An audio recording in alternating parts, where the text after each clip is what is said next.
Hey, this is our provocative statement presentation, and this is our group. I'm Rachel. I'm Jordan. I'm Joe. Should be. Our group name is The Aliens, and the provocative statement that we chose to research was the development of self-driving cars should be banned until safety can be guaranteed. And we looked into 3 research questions, which were what effect will self-driving cars bring to our life? Are self-driving cars safe compared to the standard car? And what might be the other reason that some people want to ban self-driving cars? Hi, so we believe the 5 perspectives that will support our argument is the self-driving cars technology and the testing. Also, the self-driving car hurt the labor markets. And we also have the question about who is responsible for the crash. And we believe the human error, if the human error is the same, if not worse than the self-driving car technology, should take the responsibility. So for the first perspective, we believe the technology is immature. There is 4 aspects that we are considering. The first one is the cyber attack. That means someone who is not support this technology will do something bad in the system. Also, the CNN system has been used and that is still not mature. And also, a lot of people believe the GPS is not enough to support the self-driving car. And the last one, the radar and the data on the road is not supportive because the road is changed every day. So that is something about the technology. The second perspective that we came up that we thought was relevant was testing of self-driving cars is not reliable. The first study was test shown that only 28% of crashes were prevented when humans had to be involved in unique circumstances. So when self-driving cars have things go wrong and it's a different pattern that they're not used to, humans have to take control, and in that time, humans weren't ready. Only 28% of the crashes were prevented, so there's a problem there, and they either need to be not relied on or know that they are held accountable. And the second point for this is the testing in the west of the U.S. Doesn't take into account the weather conditions, and so the tests may be unreliable in that fact. So the third perspective we believe is the self-driving cars. They hurt the labor markets for a few reasons. First of all, a lot of people believe self-driving car is safe. That means they accept this technology. This will hurt like the taxi and the Uber driver. And also people concerned about the price and the markets of self-driving car because we already have a lot of manufacturing of not self-driving cars, so this will potentially hurt the labor markets. The last one is the self-driving car can talk. Self-driving car can talk with each other. So how to connect the self-driving car with the human driving car is a huge problem in the future. All right, moving on to our fourth perspective, and that was who is responsible for crashes that may take place in self-driving cars. So a lot of self-driving cars are made by large companies, well-known companies like Uber and Google, while other ones are smaller and don't have as much capital to pay for any accidents that may take place. And the biggest part of this that's a problem is right now at current state, when there's a car accident, the blame is very easy to place. It's on the driver that made the mistake. However, if there's a self-driving car, you can't blame the driver of the car because they don't have any control over the vehicle. So the biggest problem that takes place on this is who is responsible when there's an accident, whether it's the insurance company that covers the car or the maker of the self-driving car. And insurance companies at this point aren't confident enough in the abilities of the self-driving car to cover all of the accidents that take place.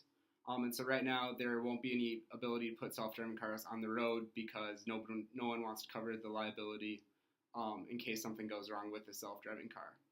And on top of that, there are some states and cities that in accordance of some of the accidents that have taken place with self-driving cars have actually banned self-driving cars from entering city or state limits.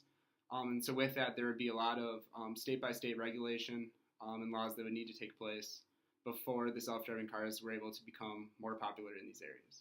Our fifth perspective is that human error is the same, if not worse, than self-driving car error. This perspective kind of goes against our main argument that self-driving cars need more safety before they should be on the road. For our first source up there, safety precaution, we found an article from the vice president of Google, and it goes through explaining all the things that go into safety of making Google self-driving cars. There's things like 360-degree surrounding sensing, color-aware cameras. There's also audio detectors that may pick up anything that the car could run into. Also, they describe that they have done over 20,000 simulations to make sure that they are safe. So for our second one is the case analysis. This article we looked into kind of shows that human responsibility is actually could be sometimes worse than the self-driving car. This one really looks into reaction time on certain circumstances. So if one circumstance you were at night driving in your self-driving car and there was somebody on the road with nothing that they can see, dark clothing, the car might possibly hit them, where a human could react in time to actually change the route and avoid the person. But there's also an argument that if they were wearing reflective gearing, that the self-driving car might actually be able to detect it sooner, if not the same as a person, and avoid the accident. So this kind of goes into depth how self-driving cars should be just as safe, if not safer, than humans driving based on reaction time. All right, so now moving on to some new perspectives and ideas that we were presented with as a group from this presentation. For me, one of the most interesting things that I learned in this is the aspect of the insurance and liability of self-driving cars on the roads. Going into the project, I think I definitely thought that self-driving cars were closer to becoming a reality and commonplace in the market than they really are. And one of the things that really highlighted this for me was the concept of the liability and insurance of self-driving cars on the roadway. Obviously, every car on the road needs some type of insurance for any accident that may take place and for the safety of other drivers. And in the current state, no one is available to insure these kind of vehicles because the manufacturers don't want to have liability over every car on the roadway, and insurance companies don't feel comfortable enough with the safety of the self-driving cars. So at current state, this is nowhere near hitting the market, and so I thought that was something really interesting to me, that this could be a sticking point for self-driving cars, and it was something that I hadn't considered. The second new idea or perspective that was brought up in the research was the highlighting of self-driving car crashes. So in reality, human-caused car crashes happen every single day and happen quite often, but when a car crash involves a self-driving car, it's put more on the media and much more noted.